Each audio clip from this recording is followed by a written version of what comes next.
Welcome to Mixunderstood, where we talk about identity, the meaning of the word race, and explore the multicultural and multiracial experience through personal stories, candid conversations, and expert insights.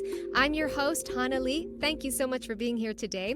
If you're new here, we are actually taking a little side chat, a little break from our season's theme of mixed relationships and family dynamics, because guess what?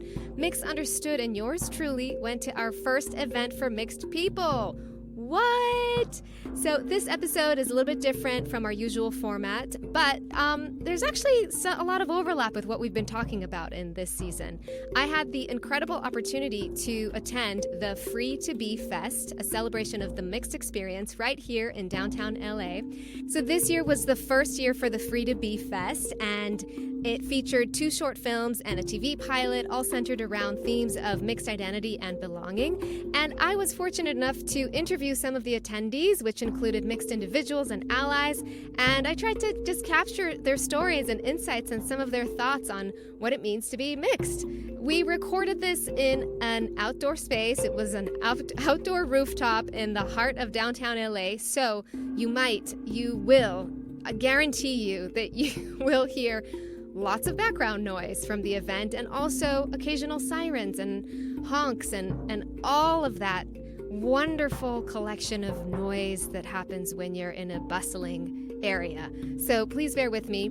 I do think the conversations are worth listening to, and you can definitely still hear them. It's not the usual, quiet Zoom or in-person recording. A special shout out to Dr. Jen, who is actually the brilliant mind behind this festival, and she was also a former guest on the podcast. She was in episode 20. I don't know how she pulled this all together. She really worked hard and poured everything into it, and her passion and dedication to celebrating mixed identities really made this event possible. So congratulations, Dr. Jen. And before we dive into this episode, it's important to say that Mixunderstood is a space where stories, ideas, and research are shared for your consideration, but it's up to you to shape your opinions in light of your own knowledge and experience. My hope is to explore, learn, and grow together with you. I don't claim to have all the answers. My aim is just to start conversations around these topics. And while our discussions may center around the mixed experience, it's essential to emphasize that everyone, regardless of their background, is not just welcomed, but encouraged to join this inclusive space. Without further ado, let's hop in to the Free to Be Fest.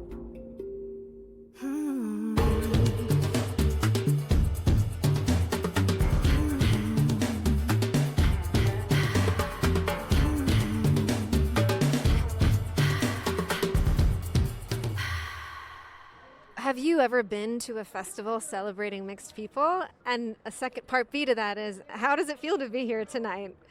I have a couple. Actually, during COVID, together with Mass, we put on a festival called Remixed, which was just all about mixed celebration and giving people something to do during the pandemic. But that was online. So this is the first time I've done something that's actually in person. So it feels wonderful to be here with a bunch of films that talk about a subject that really doesn't get a whole lot of publication and media in general. So yeah, it feels great. At the Free to Be Fest, I feel like, at least for someone who's currently in college, it's very inspiring seeing this older generation of mixed people that are continuing pathways of media for mixed voices, especially because it's not something that I've seen before. Like, the most Blasian representation I've seen in media for myself is probably Cinderella with Brandy and the prince being Filipino. And so to come here tonight and at least see people whose whole careers are built off of uplifting mixed narratives is very, very powerful. I haven't really, been around this many mixed race people all at one time. And so it's great, really. Especially for a person like me who's on the shyer side. Like, I really just kind of keep to myself. But it's very comfortable here, so it's really nice. It's rare. Yeah, it's unique, and so happy to be here. I look forward to more multilingual events. I think oftentimes the binary of just having things just black and white and language as a driver kind of keeps you in English, or varieties of English in film and media, that having multilingual dialogues, captions, all of that gives you more of where people are at now. Our experience matter, that we are here, we exist, we are not the future, we are the present. It's 2024 and we are riling it up. No joke, I was at an event yesterday in San Francisco called Be Free Fest. And it is a Filipino event, and I remember being at a workshop where everyone else was monoracial except for me. Which is not the first time, but it still felt like, this again, just being in that really awkward situation. So like, I like to joke that event celebrated part of my heritage, but this celebrates all of it. I love it. I love it. I actually had the opportunity to learn about Dr. Jen 2 years ago online on their platform. And I immediately start DMing her and then exchanging emails because I loved the fact she was in South California and that she spoke exactly the language I needed to hear.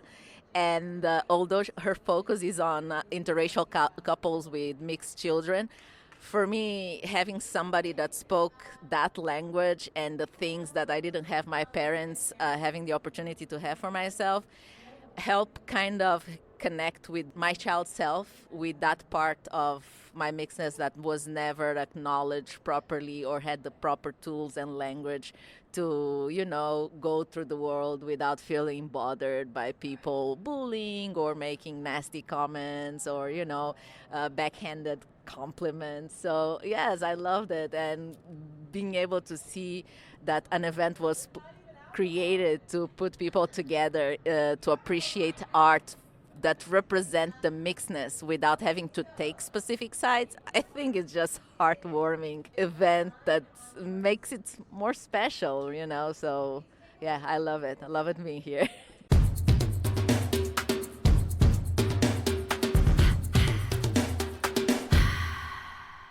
My name is Mauro Slitica. I'm the producer of Gabriella, which is screening here at this lovely event.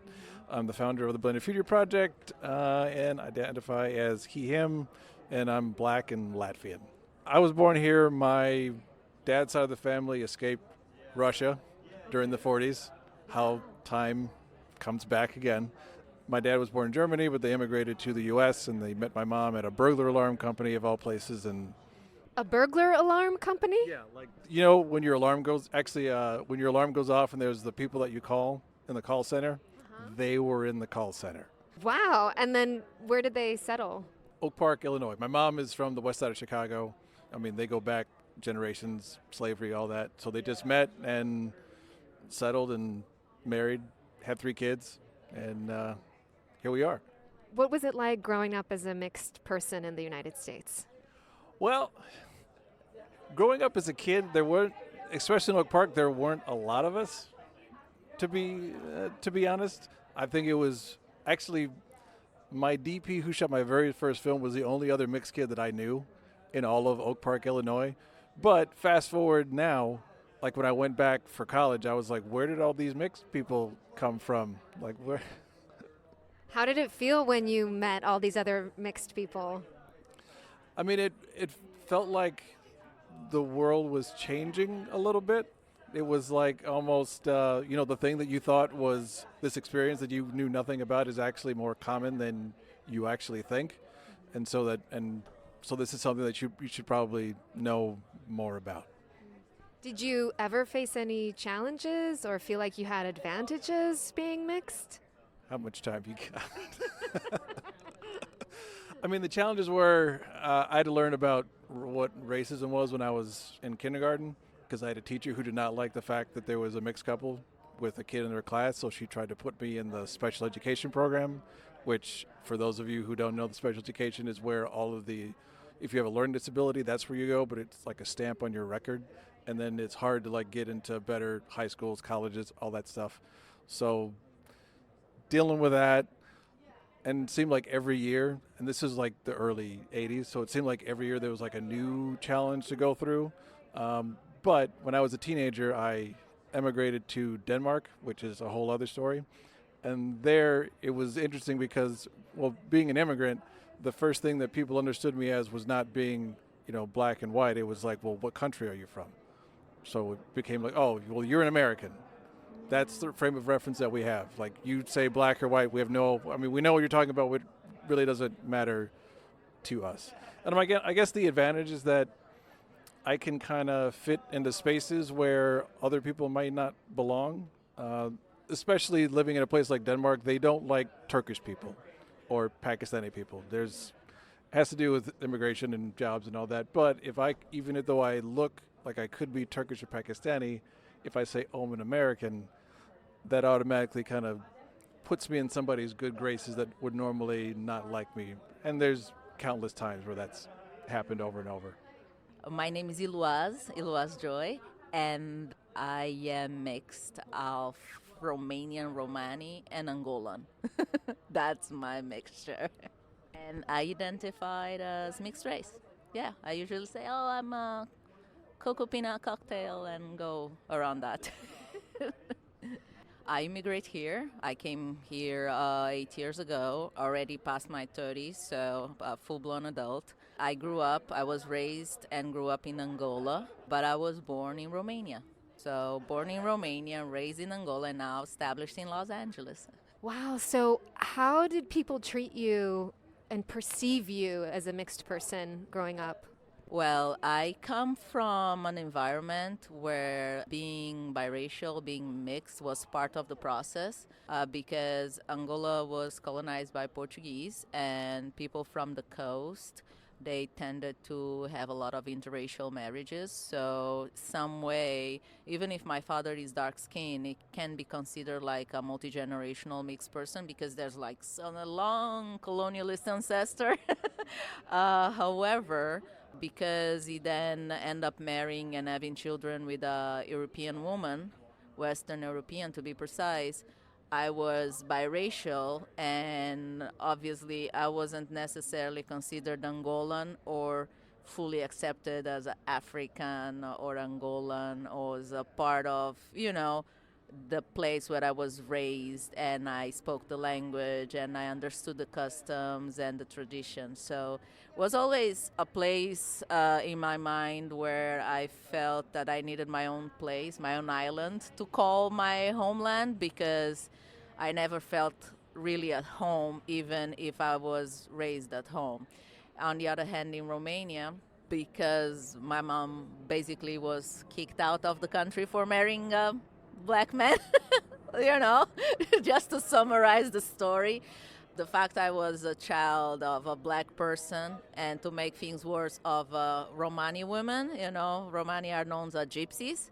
That didn't, fit well for the narrative of ethnic Romanian. So that was not a place for me to grow up, not a place for me to establish myself there.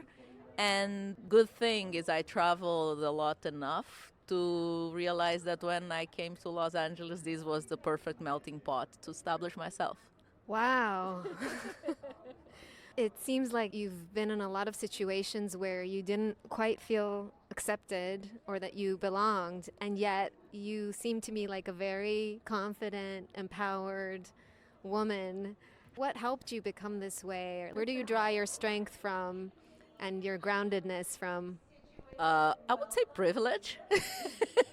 Privilege, because I think growing up in a family that was affluent helped, and also because living in Africa and understanding structural racism, having light skin helped, even if when people realized my specific background, they would twist their eye like, oh, you're not really off-white. I never claimed that, but if people say that, I was like, yeah, okay, I'll run with that. And the fact that I kind of aesthetically fit the beauty standard helped me not seeing myself in a fully negative lenses, even if my mixedness always made it look that I didn't really have a space to fully identify myself and ground myself to. But yeah, that other parts, I recognize them, and I'm glad I had them so I can be as joyful as I can be within my mixedness.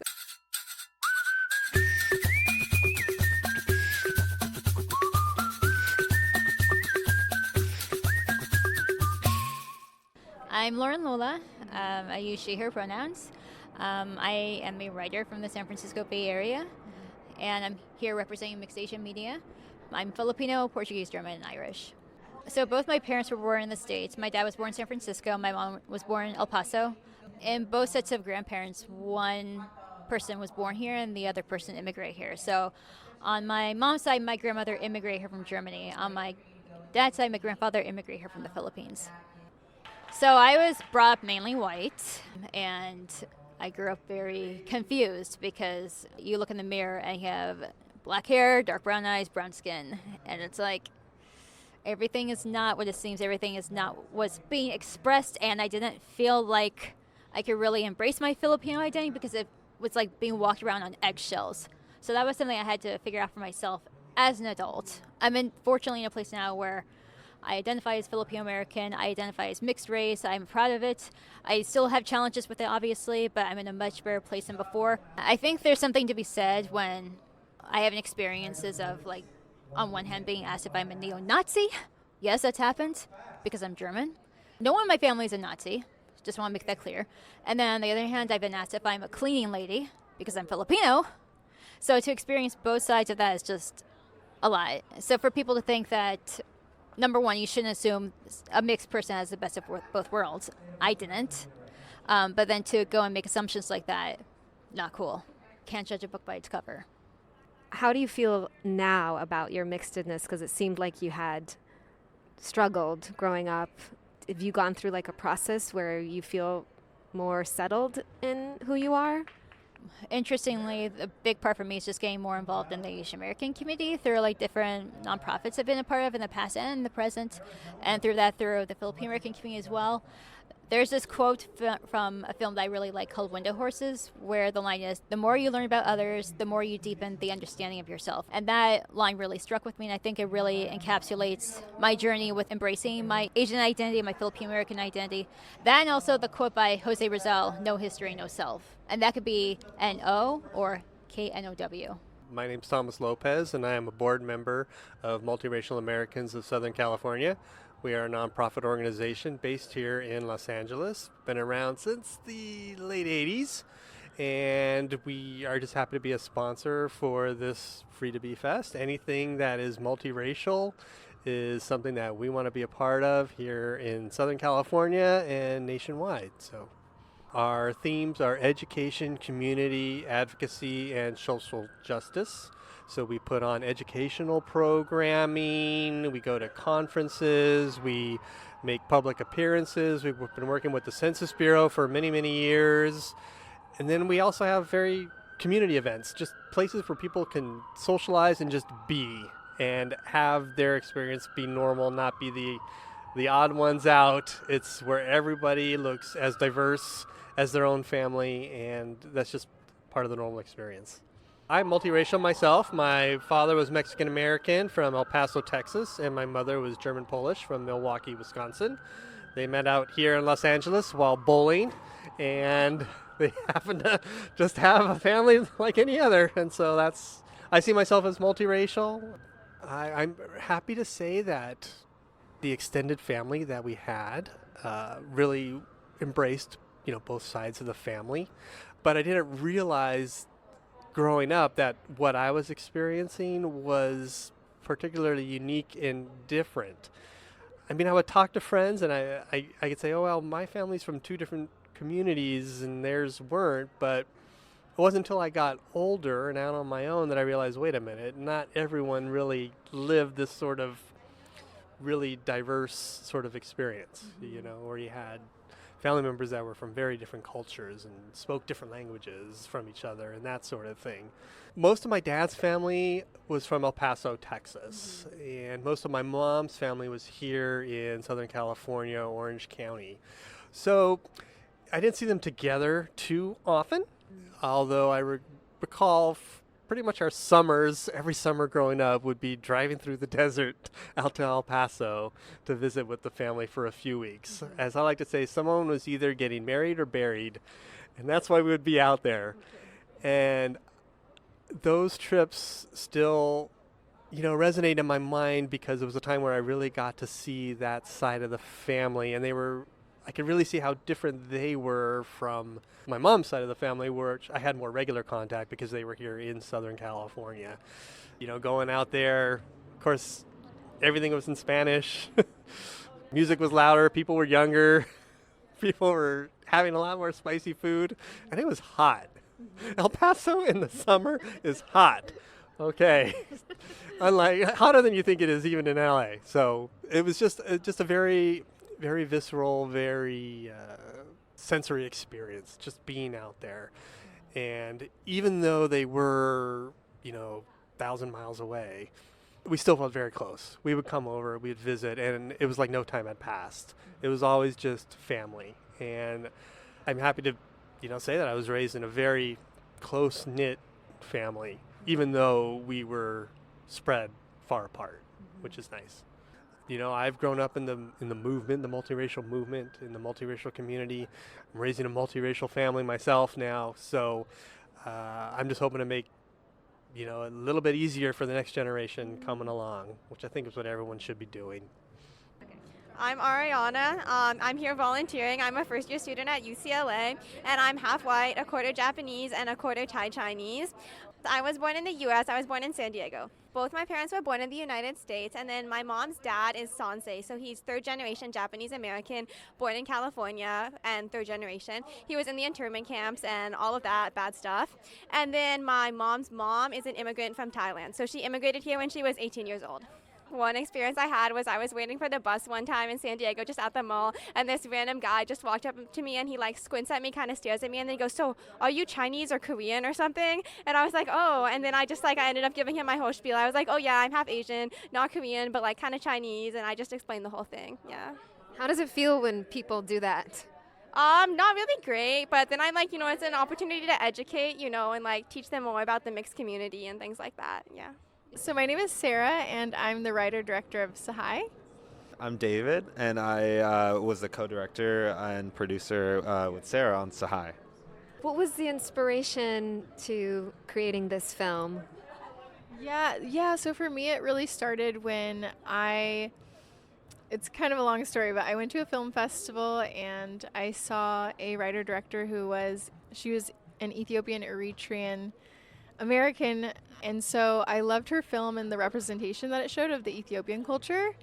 And so after that, I wanted to write a story that was inspired by my mixed race experience and also showing the Ethiopian culture in it. And so, I wrote the script and we made it into a film. I remember growing up as a kid, just in general, when I was at a very young age, I could tell when I was in different spaces, I just felt different. I felt a little bit different, or I felt wherever I was, I kind of felt I stuck out in a way.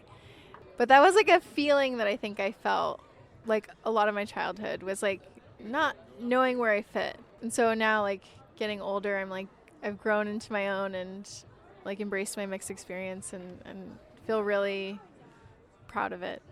Yeah, I'm not mixed, but I'm a Filipino American. Both my parents are immigrants from the Philippines. I feel like every Asian American, you bring your everyone's got pizza or sandwiches for school lunch, and then I open up the Tupperware with some chicken adobo, and everyone's it's the cool, either cool or people don't like it, but it's very interesting to all the kids at the schoolyard. That was a very memorable multicultural experience that I have. So yeah.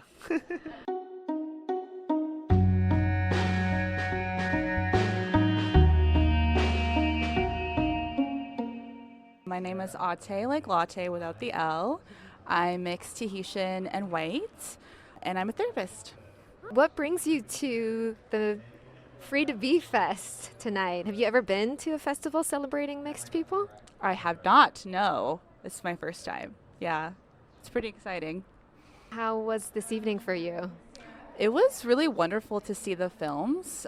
One of the films had this scene with the main character who's mixed, I think somewhere from, I don't want to assume, but I think Mexican and white, and she had two different foundation shades on her hand, and I was like, wow, I relate to that. Like, I can never find a foundation shade that, matches me. So just like these little moments of feeling seen that I think are rare for us who are mixed race.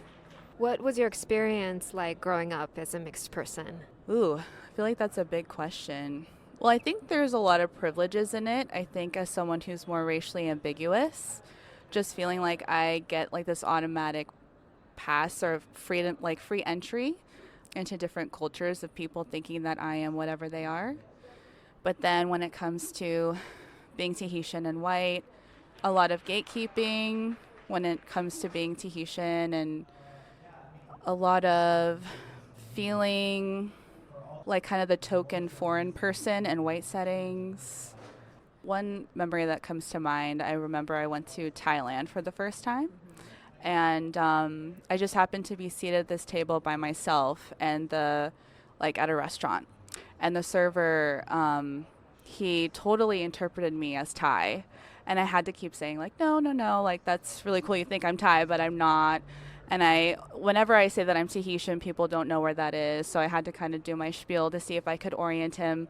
But every time he would come back with some element of my meal, he would teach me the words for what foods I had ordered on my plate in Thai.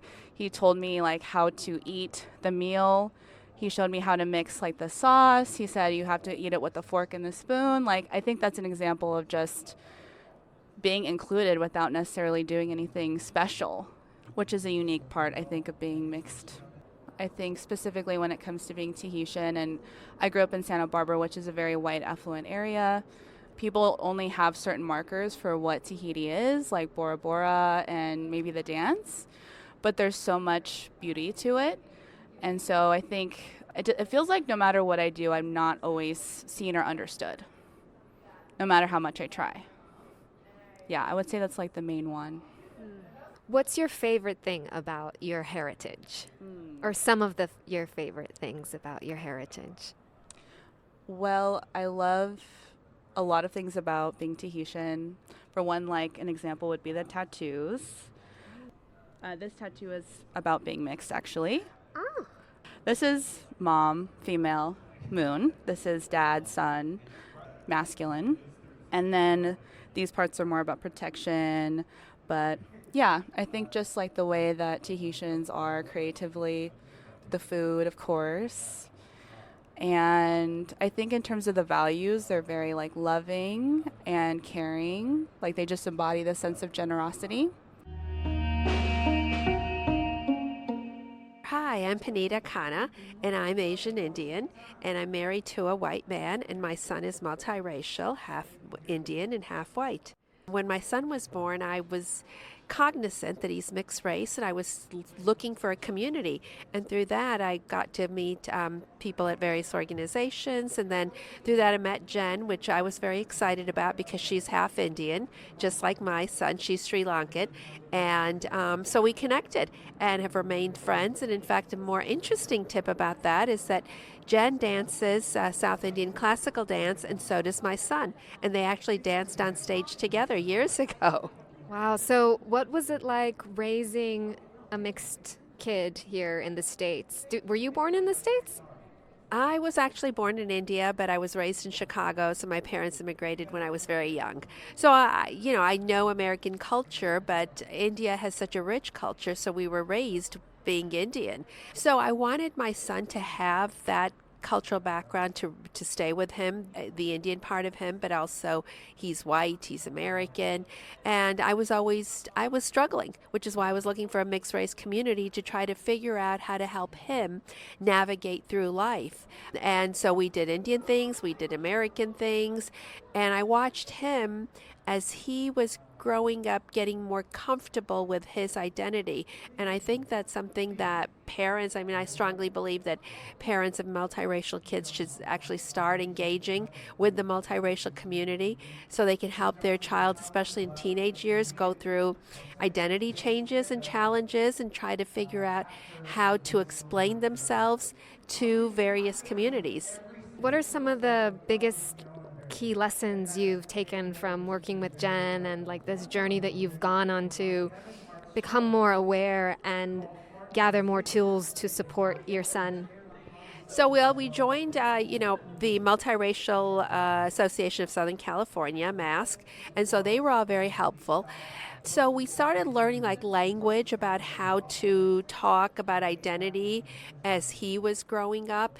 And then my son became very involved with MASC and served as an intern there. And what he found was that he found his community, or a community of people, that even though they were of different mixes, they had similar experiences, and he could talk to them about how maybe he didn't feel accepted by one community or the other community, or what he was going through. But he also didn't find youth. So what he's built as when he was in high school is that he actually started a platform for mixed race youth, because he just looked around and said, well, they're all adults talking about being multiracial. Nobody's talking to teenagers. And so he built a community, Hum Sub Global Teen, which means Hum Sub means all of us in Hindi. And so he started that, and then he engaged with teenagers all around the world. And it was easy to do now. You have online platforms. But through that experience, what we also learned was while the mixed race community had similar themes, challenges, or benefits that they saw, there wasn't a community for South Asians. And again, we connected with Jen on that. And the outcome of that, of our seeking it, my son being multiracial South Asian and me being in an interracial South Asian relationship, we actually just wrote our book. And that just got released a few months ago, called Mixed Desis. And Desis is a South Asian word for people from the South Asian subcontinent. And it's Mixed Desis, stories of multiracial South Asians. And we're also pleased to announce that Dr. Jen is a key contributor in our book. And so we have over 60 South Asians, either in interracial relationships or multiracial South Asian, sharing their lived experience. And this had never been done for our community. So it's something that's adding to the understanding of the greater multiracial community out there. But again, it's community specific for our community. My name's Julie. My background is my mom is white and my dad is Korean, so I identify as multiracial and biracial. I'm at the Mixed Student Union at UCLA. I joined as a freshman, and then I joined the MSU leadership board, and it's been really nice. I think most importantly, it's been a good community, because I think a common experience is going to the Korean Student Union and not really feeling like I fit in because I'm mixed. But at Mixed Student Union, we're specifically built for anyone, and it's a very welcoming space. And then I was able to find a community where I do feel like I fit in, and there's other people of totally different backgrounds, but we can still relate to each other in certain experiences. So I think it's just helped me find a better community at UCLA. Yeah. I lived in the States most of my life, but for 2 years I lived in Korea. So it was really interesting because whenever I was here in the States, people would say I look really Korean and I look really Asian. But when I went to Korea, everyone's like, you look like a foreigner, you look so different. So I think it was weird growing up, because it feels like I never really belonged in whatever group I was in. So, I have a younger sibling too, so we related to that together. So I think I never really found, I identified with a certain space until I got to, the Mixed Student Union, where I could relate to people more. How did it feel when you were kind of going back and forth between these worlds? And yeah, it felt weird. I think a lot of the people I've talked to who are mixed white and Asian have felt the same way, where you kind of have imposter syndrome or kind of a weird identity crisis. I lived in Korea when I was in second grade and first grade. So I remember when I came back to the States, my friends and I talked to each other about what Disney princess do you think each of us look like? And because I was in Korea and I was being told that I looked European compared to people, I was I think I really look like Belle.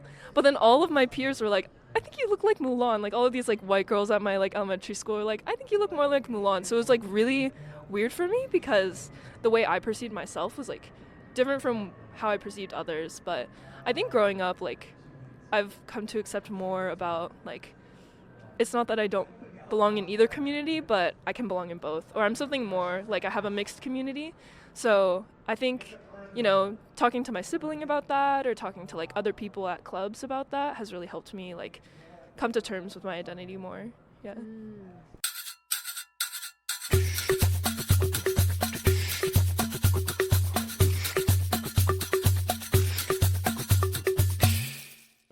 My name is Paola Morales del Castillo. I am Mexican and Nicaraguan.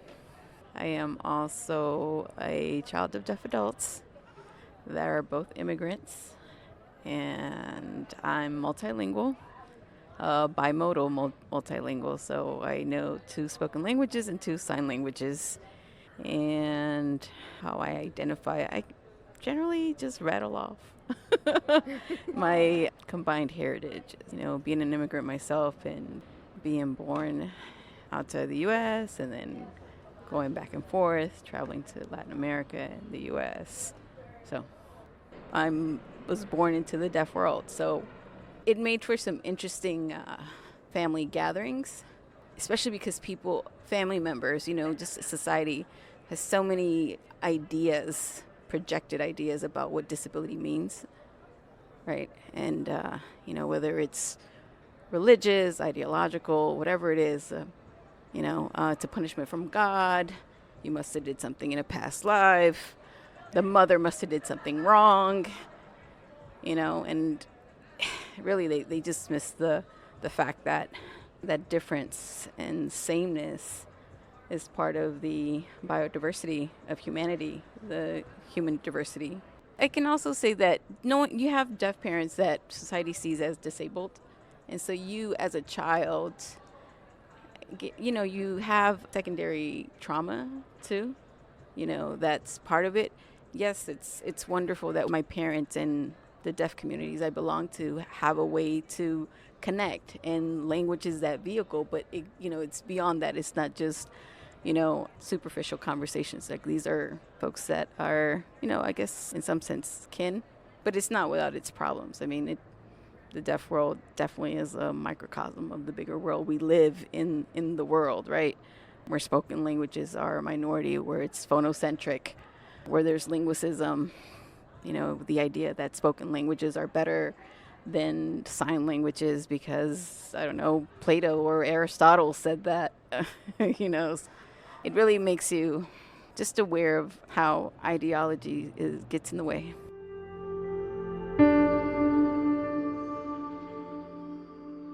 I'm Conroe Brooks, writer-creator of Alt Black. That was really funny. I loved watching that. Thank you. Not just as a mixed person, but also as an actor and being in those audition spaces and, you know, not getting cast in the roles that I feel like I should be playing because I'm perceived a certain way. And yeah, what inspired you to create this film? I mean, it was really that. It was like constantly going into auditions where I was like, this is not me. You know, not auditioning for roles that represented like all of the facets of who I am, you know, like it's all very like one-sided, you know, like I'm the tough guy or I was, you know, the gangster. So I got really frustrated with that. And I was like, I'll just tell my story. Like, let me write about what I'm frustrated about, literally, and get to be myself in a film, you know. It's frustrating. It's frustrating, like you were saying, to like constantly go into audition. You know, and it wasn't until recently I got an audition for a gangster. Like, this was some years ago, but I told them, I'm like, I'm not right for this. I'm right for this other role. If you want to see me for the other one, I'll do that. And they did, and then I booked it. And I was like, well, look at that. I got to play the role that I'm right for. And so, yeah. I'm black and white. My mom was white and my dad is black. I identify as mixed now. It took me some time to like really like embrace that, to figure that out. Even writing this script, I learned so much about myself. Because, one, I had to look at like my flaws or just who I was, how I lived my life. And yeah, so Alt Black is about a guy conflicted in who he is and not feeling black enough, not feeling white enough. And hopefully, eventually, you know, if I get to make the whole 3 seasons, that's my goal, he'll figure out who he is and get to embrace it. Yeah, it was hard to write some things, you know, and I certainly evolved in embracing myself and who I am, which is funny because, like, that's what this guy's doing. I'm like, wow, I'm actually what I want this, guy in this show to go through. I'm going through writing it. And so How does it feel to see more mixed characters and families and narratives coming to the screen lately? I mean, it's been a long time coming and it's trickling in, but I'm really starting to see it quite a bit. Yeah. How do you feel about all of this? I feel great. It's exciting. Yeah, it's funny because the opening scene now is a little dated. So in the opening scene, I'm auditioning for a commercial where they're pairing me up with the same race person. They're pairing everybody up in the same races. But now there's so many, like all the commercials are mixed race, which is so funny. I'm like, okay, well, I'll have to change that now. So that's good. We've made progress since I started writing this thing with my frustrations. It's all very recent. I mean, I feel like it's only in the last few years, and specifically in maybe the last year. Yeah, it literally is like this past year where I'm like suddenly I'm like, oh my gosh, so many mixed race families now in commercials. Not necessarily like not so much in TV, right? Like we're not seeing the stories, but like the commercials are diving into that. So it's so great to see all these mixed stories, and it only helps all of us, right, with the stories that we want to tell.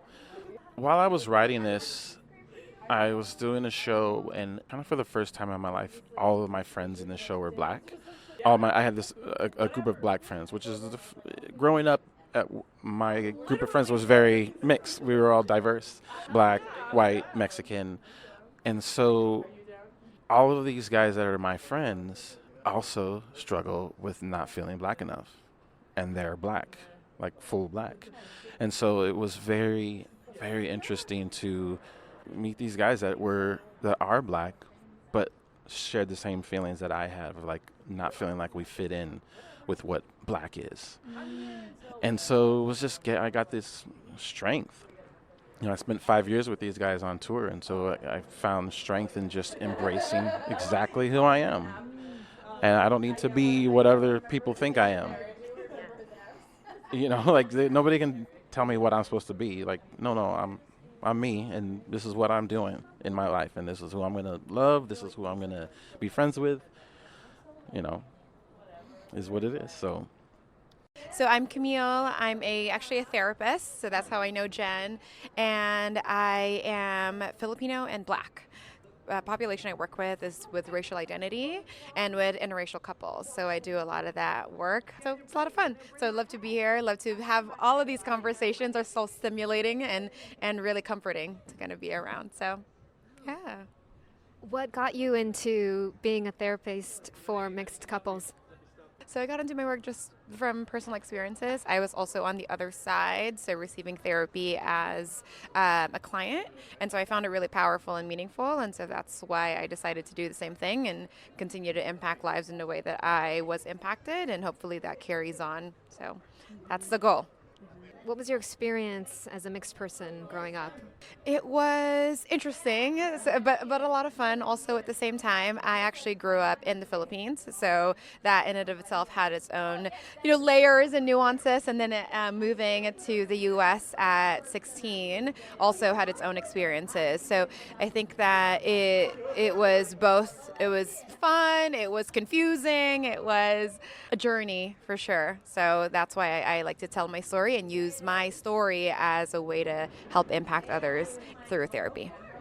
When you were in the Philippines, how did people perceive you there? Sure. I guess when I was there, obviously there are not a lot of black people in the Philippines, but what's really interesting is whenever I go back to visit, I start to speak the language very fluently and in a very, like a local type of way of talking about it. And so when people's eyes just are like, wait, what? How do you know how to speak this language? And and they ask all the questions and they get curious. Not naturally, I understand, but that was to me, when I go over there, I feel so at home, but other people experience me very differently. So there's this really interesting way of relating to the culture. It feels very cozy and homey and familiar, but nobody else from the outside is experiencing that. So, yeah. And what about here in the States? How do people perceive you here?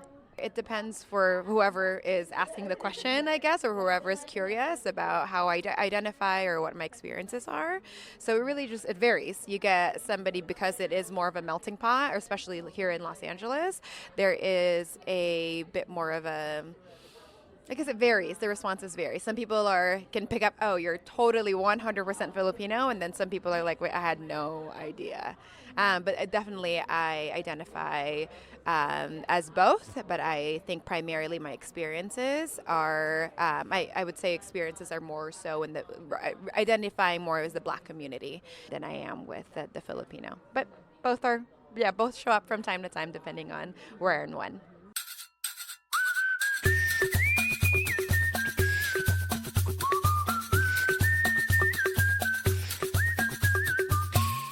So my name is Iris Toomey. I am a current third year at UCLA, about to be fourth year, and I identify as Malaysian. And so my ethnic breakdown, if you're curious, is Black, Chinese, Korean, and Viet.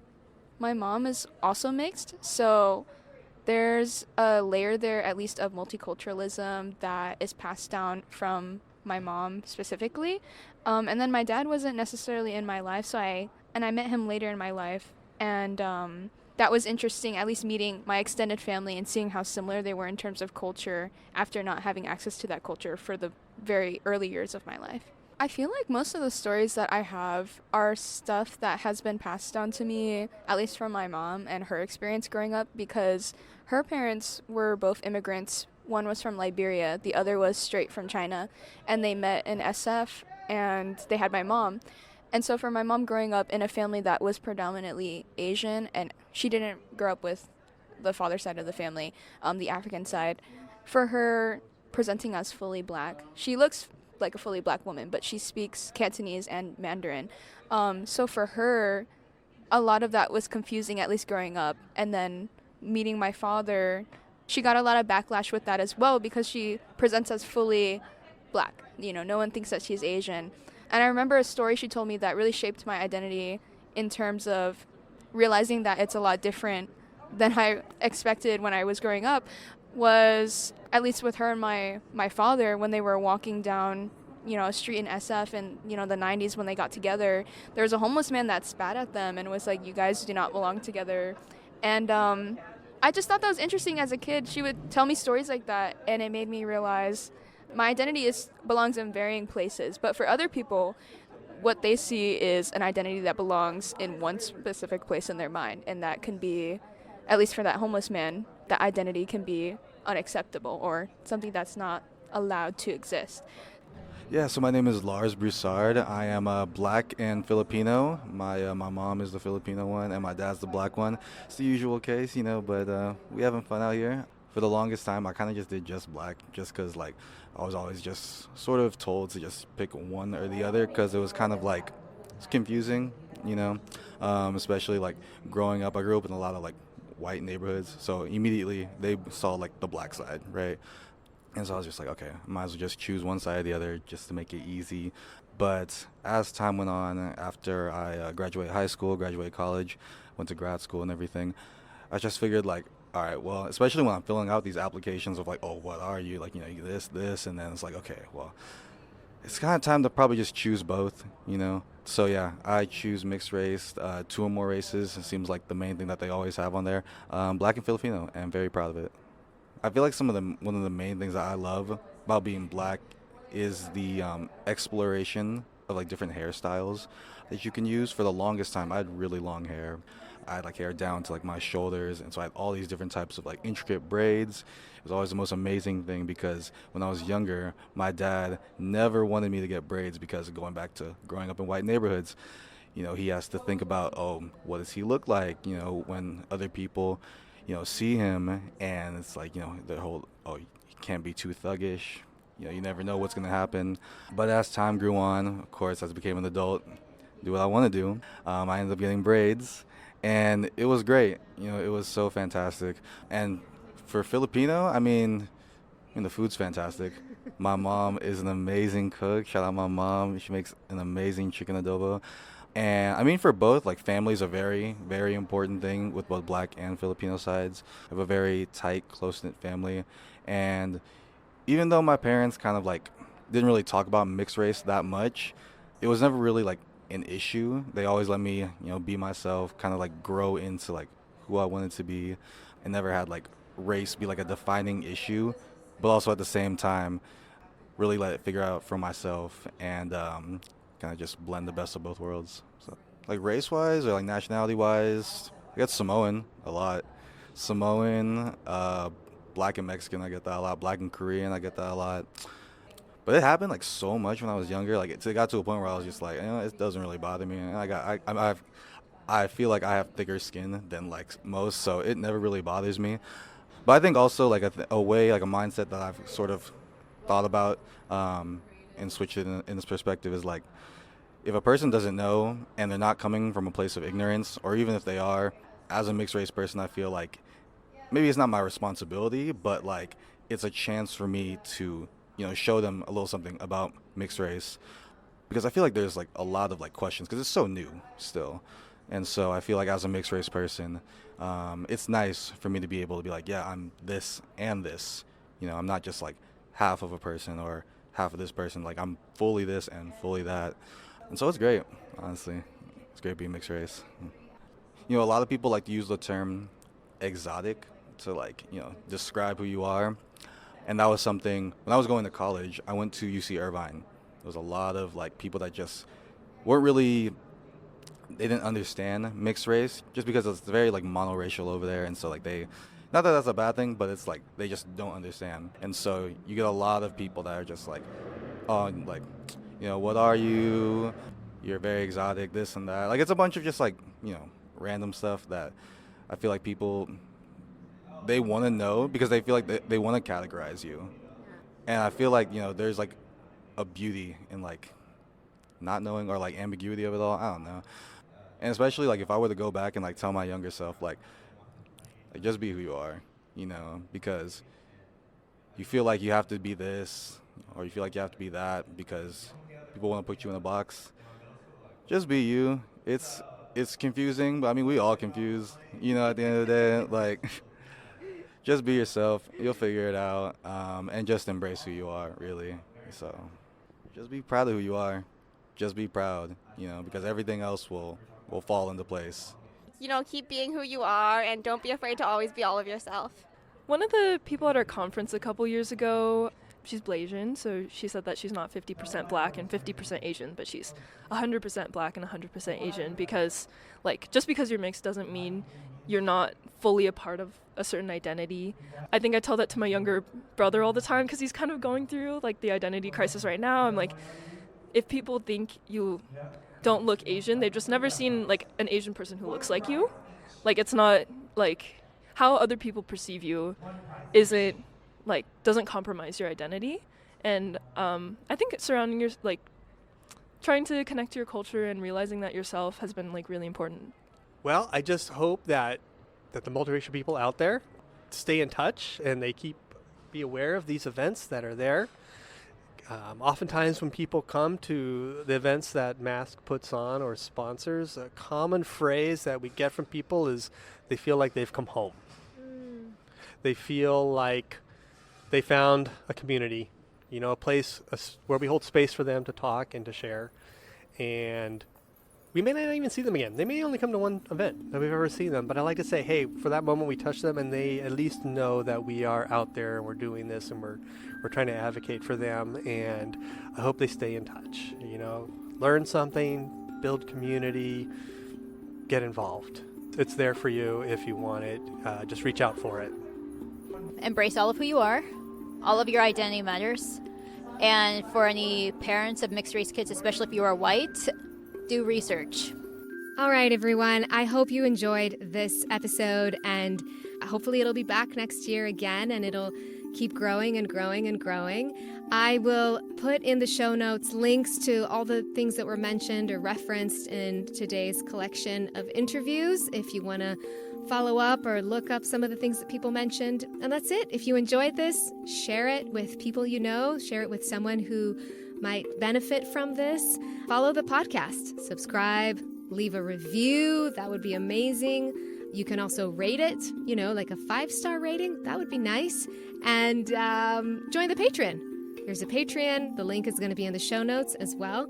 And we're going to be back here next week. We're going to be back on our theme of mixed relationships and family dynamics. And I can't wait to share that episode with you.